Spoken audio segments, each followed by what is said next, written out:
When you have bars in the sky, onboard showers and award-winning in-flight entertainment, it's no surprise that Emirates was recently named the best airline in the world. We fly you to over 140 destinations, and with partners across the globe, we connect you to another 1,700 cities across 6 continents. So when we say we're also the largest international airline, what we really mean is, if you're going there, so are we. Book now on Emirates.com. Fly Emirates. Fly better.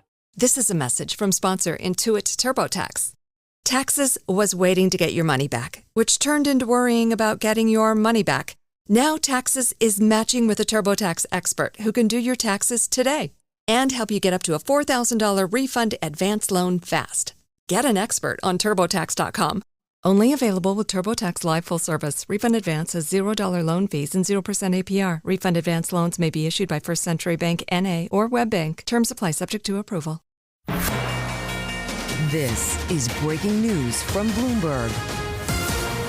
Now to a story that just crossed the Bloomberg terminal moments ago on a red headline. Russia agreeing to assist the Trump administration in communications with Iran on issues including its nuclear program and support for regional proxies opposed to the U.S. We're told the president relayed that interest directly in a phone call last month to Russian President Vladimir Putin. Golnar Moltavali heads Bloomberg's Iran coverage and broke this story. Golnar is here with us now. Get us up to speed on just what we have learned about this phone call, which interestingly, according to your reporting, Golnar, came before U.S. and Russian negotiators met in Saudi Arabia last month. Is that right? Yeah, so this was also helmed by our colleagues who are covering Russia very closely, and people that who they spoke with based in Moscow. These are sources said that during the U.S. First round of talks with Russian counterparts in Riyadh, there was apparently an ask on behalf of the Trump administration for President Putin's government to get involved on some level with President Trump's desire or stated interest in brokering some kind of nuclear agreement with Iran. And apparently this request was then also repeated during a meeting between Sergei Lavrov, the Russian foreign minister, and his Iranian counterpart, Abbas Araghchi, when he then subsequently flew to Tehran for bilateral talks. So the crux of the story is that President Donald Trump wants Putin's help on some level to broker engagement with Iran with a view to then securing a new nuclear agreement. But the agreement apparently won't just cover Iran's nuclear program, which is what the Obama administration had already brokered in 2015. But as we know, Trump exited in 2018 and effectively jettisoned. But he wants a deal that also in some way covers Iran's support for its allied groups such as Hamas and Hezbollah in the Middle East. And this is something that would be, it would be a major development in the ongoing saga that is Iran and U.S. Relations. But the background to this, obviously, is that crucially Trump is sending some mixed messages on what he wants to do with Iran, because we know, obviously, on the day that he signed his directive reviving that maximum pressure strategy on Iran and broadening sanctions on its oil industry within hours, he also said that he would, on his Truth Social website, he said that he was very much interested in a nuclear deal with Iran, and he wants those talks to happen, quote unquote, immediately. So there's a lot going on here with this story. Do we have any indication, Golnar, about how Israel might feel about a development like this? Because haven't Russia and Iran increased cooperation over the last several years? Yes, they have. That's another crucial layer to this, and it's a great question, because since Russia started its invasion of Ukraine, the relationship between Tehran and Moscow has deepened and broadened significantly. They are two of the most sanctioned countries in the world. So they're the two most sanctioned countries by the US Treasury. And that has kind of brought them closer together. They're doing much more trade. They're doing more barter agreements together since Putin's invasion of Ukraine started. They've also signed agreements to start trade corridors, a kind of very ambitious project to develop a very substantial trade corridor linking the Caspian Sea to the northern Indian Ocean, using Iran as the throughway. Lots going on there, and of course Iran's military purported military support of Moscow in the shape of thousands of cheaply made Iranian drones. That's another dimension to this. And as you said, Iran is de facto locked in a shadow war with Israel. That it's said that it's going to continue fighting, especially in light of the Hamas attacks on Israel in October 7th and the subsequent Israeli bombardment of the Gaza Strip and southern Lebanon targeting Hezbollah and Hamas. So that's also possibly at play here. It's going to be interesting to see how Trump squares that circle, his kind of extremely close and sort of unconditional support for Israel, with his desire to, according to what he said on his Truth Social account, to have a verified nuclear peace agreement with Iran that doesn't involve any kind of military confrontation with Iran.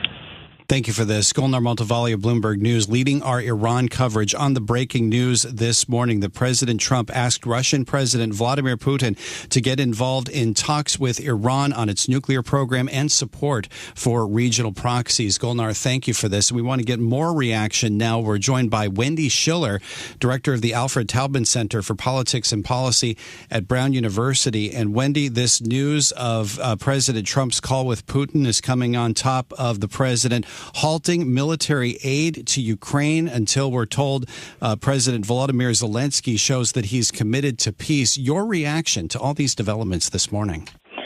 Well, Trump is disrupting again and disrupting the world order again. But this is not that unpredictable. When he undid the Iran deal, he kept saying this is a bad deal. We struck a bad deal. We didn't get enough for it. There isn't enough reassurance.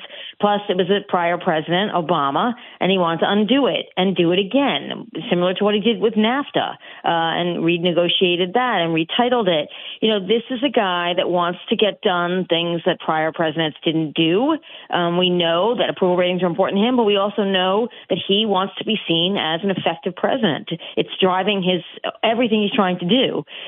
People may disagree with what he's doing, but this is what he wants to do. So if he can manage, Iran's pretty close.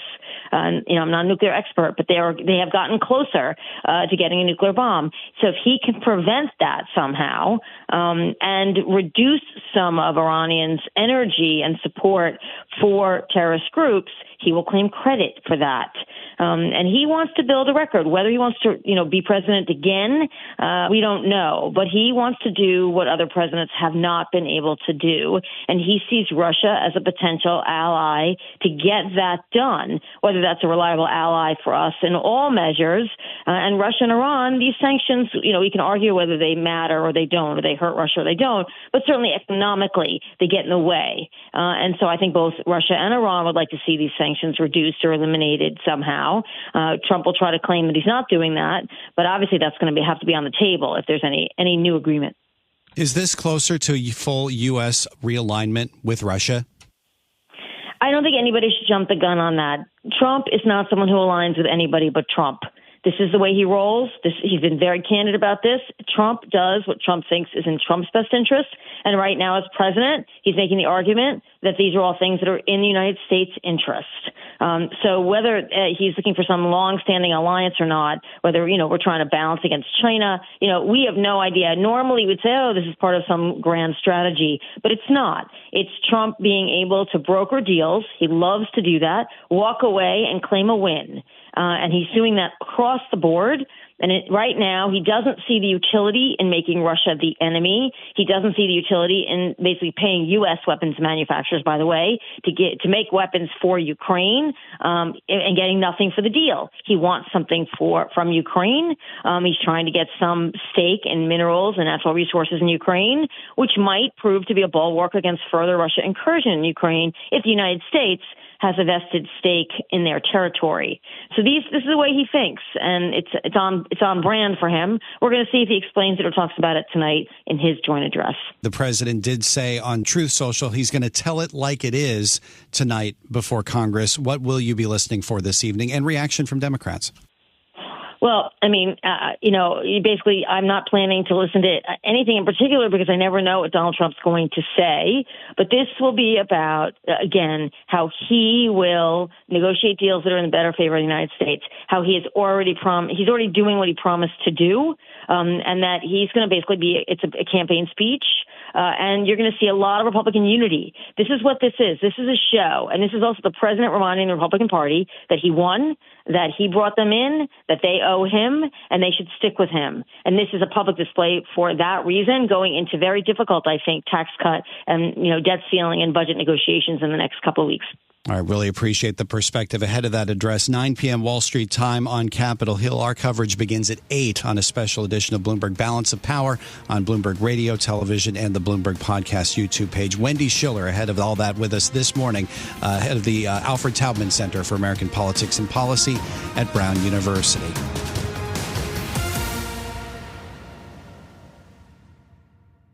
This podcast is supported by BetterHelp, offering licensed therapists you can connect with via video, phone, or chat. Here's BetterHelp Head of Clinical Operations Hesyu Joe discussing who can benefit from therapy.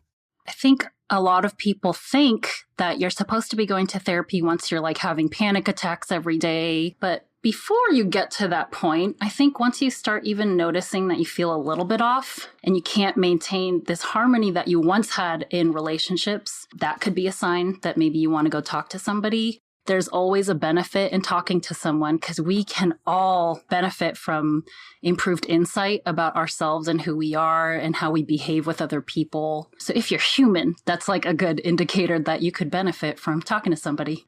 Find out if therapy is right for you. Visit BetterHelp.com today. That's BetterHelp.com. Growing your business can come with its challenges, but with the all-new Intuit Enterprise Suite, you can bring all your tools and data together in one place, making it easier to keep growing without the growing pains. Learn more at Intuit.com/enterprise.